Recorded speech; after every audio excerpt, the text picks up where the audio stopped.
ரீசெண்டா February 13 தமிழ்நாடு அரசு வந்து சின்னத்திரை அவார்ட்ஸ் வந்து கொடுத்துருந்துச்சு. அதுல ஜீ தமிழ் என்னென்ன அவார்ட்லாம் வாங்கியிருக்கு அப்படிங்கிறத பத்தி தான் இன்னைக்கான இந்த வீடியோல பார்க்க போற மக்களே. வாங்க வீடியோக்குள்ள போலாம். செம்பருத்தி சீரியலுக்கு வந்து அதிகமாவே அவார்ட் கிடைச்சிருக்கு. சொல்லி பார்த்துக்கிட்டீங்கன்னா பெஸ்ட் சீரியல்லாம் வந்து செம்பருத்தி நாமினேட் ஆயிருக்கு 2019ல. அண்ட் பெஸ்ட் ஹீரோ நம்மளுடைய அன்டிஸ்பியூட்டட் கார்த்திக் ராஜ்க்கு தான் கிடைச்சிருக்கு செம்பருத்திக்காண்டி 2021. அண்ட் ஷபானா நம்மளுடைய செம்பருத்தியில பார்வதியா நடிச்சிருப்பாங்க இல்லையா, அவங்களுக்கு வந்து 2020ல பெஸ்ட் ஹீரோயின் அவார்டு வந்து கிடைச்சிருக்கு.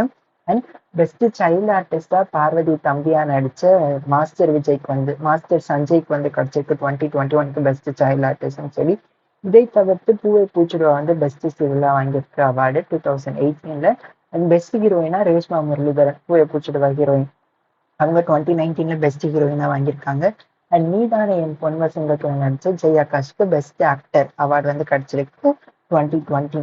இது மட்டும் இல்லாம நாஸ்டாலஜிக்கான அன்னக்குடியும் 5 பெண்களும் ஜீ தமிழ்ல 2015 டெலிகாஸ்ட் ஆச்சு. அந்த சீரியலுக்கு வந்து பெஸ்ட் சீரியல் வந்து கிடைச்சிருக்கு, பட் செகண்ட் பிளேஸ் தான். அதே மாதிரி செகண்ட் பிளேஸ்ல 2021ல ஒரு ஊர்ல ஒரு ராஜகுமாரி சீரியலுக்கு வந்து அவார்டு வந்து கிடைச்சிருக்கு. ஸோ நீங்க சொல்லுங்க, இந்த மாதிரி வந்து சின்னத்திரை அவார்ட்ஸ் வந்து கொடுத்ததுல சில பாலிடிக்ஸும் இருக்கு அப்படின்னு சொல்லி பேசப்படுது. பிகாஸ் பெஸ்ட் வில்லியா வந்து சைத்ராக்கும், அதே மாதிரி நம்ம லக்ஷ்மி கொடுத்திருந்திருக்கலாம், செம்பருத்தியில வனஜாவா நடிச்சாங்களா அவங்களுக்கு கொடுத்திருந்திருக்கலாம். ஸோ நிறைய பேச்சு போய்கிட்டு இருக்குது பாலிடிக்ஸ் வருதுன்னு சொல்லி. அது எப்படி இருந்தாலும் சரி, நீங்க சொல்லுங்க இந்த அவார்ட்லாம் வந்து ஒர்த்தான்னு சொல்லி. மீண்டும் மற்ற உங்களை வந்து